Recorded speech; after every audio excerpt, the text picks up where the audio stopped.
this video I show you how to play the melody of the Lord of the Dance.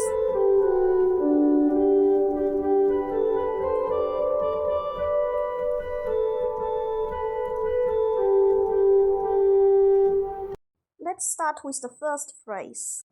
We'll start with the finger 5.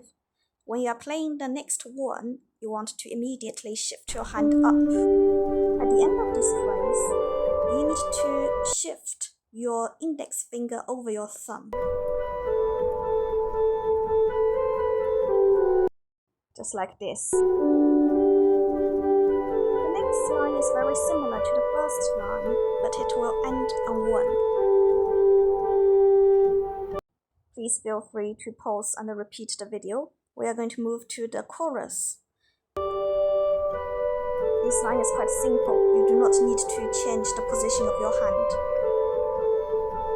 The last line is very similar to the first. Move your hand up very quickly when you are playing the 1.